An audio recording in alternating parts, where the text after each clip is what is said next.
नमस्कार, आप देख रहे हैं न्यूज एक्सप्रेस। मेरा नाम है ऋतिक ठाकुर। पश्चिम बंगाल में जब से सत्ता परिवर्तन हुआ है उसके बाद से लगातार जो सियासी भूचाल है वो रह के वहां पर आता रहा है। अब ऐसे में एक और भयंकर भूचाल पश्चिम बंगाल में आया जब उत्तर 24 परगना के हली शहर में पूर्व मुख्यमंत्री ममता बनर्जी के काफिले पर जबरदस्त हमला हुआ। कार पर पत्थर फेंके गए, जूते और कीचड़ उछाला गया और हवा में गूंजे चोर चोर के नारे। टीएमसी का जो सीधा आरोप है वो यही है कि ममता बनर्जी की जान भी जा सकती थी। ये एक सुनियोजित काम किया गया था जिससे ममता बनर्जी को कोई नुकसान पहुंचाया जा सके, एक सोची समझी साजिश थी और इसके पीछे सीधा राज्य के मुख्यमंत्री शुभेंदु अधिकारी का हाथ है, ये भी बोल दिया गया है टीएमसी की तरफ से।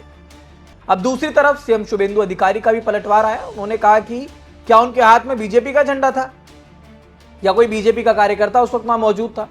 ये बीजेपी का हमला नहीं है, ये ममता बनर्जी के खिलाफ बंगाल की आम जनता का भड़का हुआ गुस्सा है। लेकिन अब ऐसे में आखिर हली शहर में उस वक्त हुआ क्या वाकई में ममता बनर्जी पर जानलेवा हमला हुआ था या फिर जनता के अंदर का जो आक्रोश है वो देखने को मिला। मैं बताऊंगा, वीडियो का अंत तक जरूर देखिएगा, क्योंकि टीएमसी के कई कार्यकर्ताओं पर, कई शीर्ष नेतृत्व पर बैठे हुए लोगों पर लगातार हमला होता रहा, लेकिन बीजेपी हर बार ये कह के निकाल देती है कि इनके खिलाफ जो है जनता का गुस्सा है, जनता का आक्रोश है।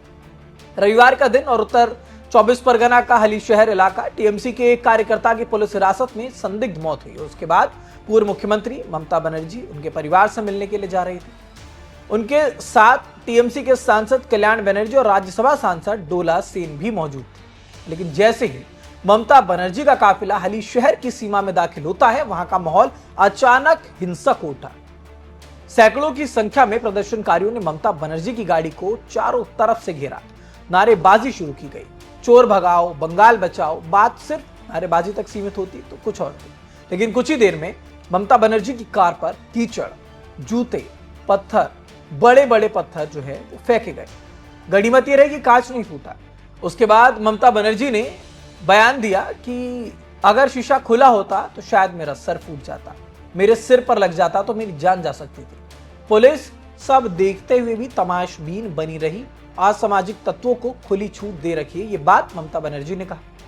घटना के तुरंत बाद टीएमसी सांसद कल्याण बनर्जी ने भी मीडिया के सामने आकर राज्य सरकार और पुलिस प्रशासन पर तीखे हमले बोल दिए। कल्याण बनर्जी ने इसे सीधे तौर पर अटेम्प्ट टू मर्डर यानी कि जान से मारने की कोशिश करार दिया। कल्याण बनर्जी का यह दावा है कि ममता बनर्जी पर हमला करने के लिए योजनाबद्ध तरीके से भारी पत्थर बरसाए गए। उन्होंने आरोप लगाया कि मौके पर बीजेपी के सैकड़ों कार्यकर्ता मौजूद थे, जिन्हें पुलिस मूक दर्शक बनकर सुरक्षा दे रही थी।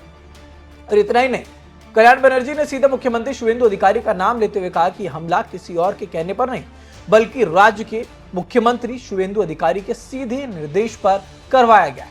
तो टीएमसी के इन संगीन आरोपों पर राज्य के मुख्यमंत्री शुभेंदु अधिकारी ने भी बिल्कुल आक्रामक अंदाज में कहा कि इस घटना से भाजपा का कोई भी लेना देना नहीं है, ना तो बीजेपी का वहां पर कोई कार्यकर्ता था, ना ही हमारी पार्टी का किसी के हाथ में कोई झंडा था। ये बीजेपी का विरोध नहीं है, ये बंगाल की उस जनता का गुस्सा है जो तृणमूल कांग्रेस के भ्रष्टाचार से तंग आ चुकी है। और ममता बनर्जी पर निशाना साधते उन्होंने कहा कि इतनी चोरी की है, अब आपको जनता के मुंह से अपने लिए चोर सुनना ही पड़ेगा। शुभेंदु अधिकारी ने ममता बनर्जी पर तंज कस दिया। उन्होंने ये भी कहा कि आरजीकर दुष्कर्म हत्याकांड की पीड़िता अभया का मुद्दा भी उठाया गया। उन्होंने ये भी कहा कि अभया की दूसरी बरसी पर ममता बनर्जी को पीड़िता के परिवार के पास जाना चाहिए था और उनसे माफी मांगनी चाहिए थी। आपको बताता चलूं कि अभया की मां रत्ना देवनाथ हाल ही में बीजेपी की विधायक चुनी गई है। अब भाजपा प्रदेश अध्यक्ष समीक भट्टाचार्य ने भी घटना पर सफाई दी। उन्होंने कहा कि बीजेपी किसी भी तरह की हिंसा का समर्थन नहीं करती और पुलिस को निष्पक्ष जांच करके दोषियों पर कार्रवाई करनी चाहिए। लेकिन अब ऐसे में इस पूरे घटनाक्रम पर राष्ट्रीय राजनीति बहुत ज्यादा गर्मा गई। कांग्रेस के वरिष्ठ नेता और राजस्थान के पूर्व मुख्यमंत्री अशोक गहलोत ने भी ममता बनर्जी के काफिले पर हुए इस हमले की सख्त शब्दों में निंदा कर दी। उन्होंने कहा कि बंगाल में बीजेपी के शासन में अराजकता और खौफ का माहौल बन चुका है। पूर्व मुख्यमंत्री पर यह हमला बदले की घृणित राजनीति का एक ताजा प्रमाण है। यानी कि एक तरफ टीएमसी और कांग्रेस मिलकर के इसे सत्ता का दुरुपयोग बता रहे हैं, तो दूसरी तरफ बीजेपी से जनता का जनाक्रोश साबित करने में जुटी है। बंगाल की राजनीति में यह पथराव सिर्फ एक घटना नहीं है, बल्कि ये इस बात का संकेत है कि आने वाले दिनों में बंगाल का सियासी पारा किस हद तक चढ़ने वाला है। एक तरफ ममता बनर्जी और टीएमसी इसे हत्या की साजिश बताकर सड़कों पर उतरने की तैयारी में है, तो दूसरी तरफ बीजेपी इसे जनता का न्याय बता रही है। लेकिन ये कैसा न्याय है जो सड़क पर हो रहा है? अब इसके पीछे का आखिर सच क्या है? क्या ये वाकया वाकई में सुरक्षा में भारी चूक और प्रायोजित हमला थी, या फिर जनता का सब्र शायद अब टूट चुका है? इस पर आप क्या सोचते हैं, हमें कमेंट बॉक्स में जरूर बताइएगा।